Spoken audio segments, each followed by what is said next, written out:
रामकृष्णारी माऊली ज्ञानेश्वरी अध्याय 2 ओवी क्रमांक 148 ते 150चा अभ्यास आजच्या व्हिडिओमध्ये करण्यात आलेला आहे। तरी सर्वांनी शांत चित्ताने ऐकावे ही नम्र विनंती। हा तर्काची दिठी गोचरणो हे किरीटी ध्यान याची भेटी उत्कंठावा आहे। या ओव्यामध्ये भगवान श्रीकृष्ण अर्जुनाला स्वतःच्या म्हणजेच परमात्म्याच्या स्वरूपाचे वर्णन करून सांगत आहेत। भगवान श्रीकृष्ण म्हणत आहेत की हे अर्जुना, हा परमात्मा केवळ तर्काच्या दृष्टीने पाहू गेल्यास आकलन होत नाही, तो बुद्धीच्या किंवा वादाच्या पलीकडचा आहे। इतकेच नाही तर मोठे योगी जेव्हा ध्यानाला बसतात तेव्हा त्यांनाही या परमात्म्याची भेट व्हावी म्हणून केवळ उत्कंठा लागून राहिलेली असते, पण तो सहजासहजी ध्यानातही सापडत नाही। हा सदा दुर्लभू मना आपुनो हे साधना निसीमू हा अर्जुना पुरुषोत्तम। हा ओवींचा अर्थ असा होतो, भगवान श्रीकृष्ण अर्जुनाला म्हणत आहेत की हे अर्जुना, हा पुरुषोत्तम परमात्मा मनाला नेहमीच दुर्लभ आहे। केवळ बाह्य साधनांनी किंवा तांत्रिक उपायांनी तो आपला होत नाही, म्हणजेच तो प्राप्त होत नाही। तो निस्सीम आहे, ज्याला कोणतीही सीमा किंवा मर्यादा नाही, असा हा सर्वश्रेष्ठ पुरुष आहे।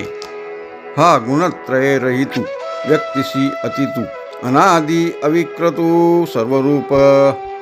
या ओव्यामध्ये भगवान श्रीकृष्ण अर्जुनाला सांगत आहेत की हा परमात्मा सत्व, रज आणि तम या तिन्ही गुणांच्या पलीकडचा आहे। तो कोणत्याही एका विशिष्ट आकाराला किंवा व्यक्त स्वरूपाला बांधलेला नाही।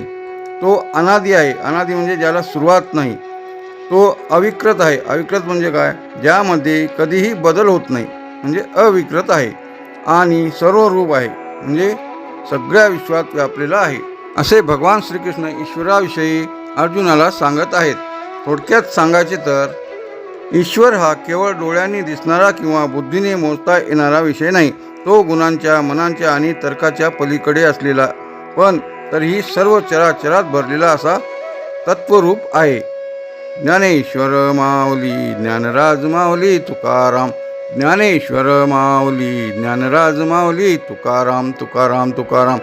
बोला पुंडलिक वरदेहार विठ्ठल, श्री गुरु ज्ञानदेव तुकाराम, पंढरीनाथ भगवान की जय, माऊली ज्ञानेश्वर महाराज की जय। माऊली हा व्हिडिओ व याचे विश्लेषण आपल्याला आवडले असेल तर कृपया चॅनलला सबस्क्राईब करावे, जेणेकरून आपल्याला पुढील ज्ञानेश्वरीतील ओव्या लवकरात लवकर सर्वप्रथम प्राप्त होतील। धन्यवाद माऊली।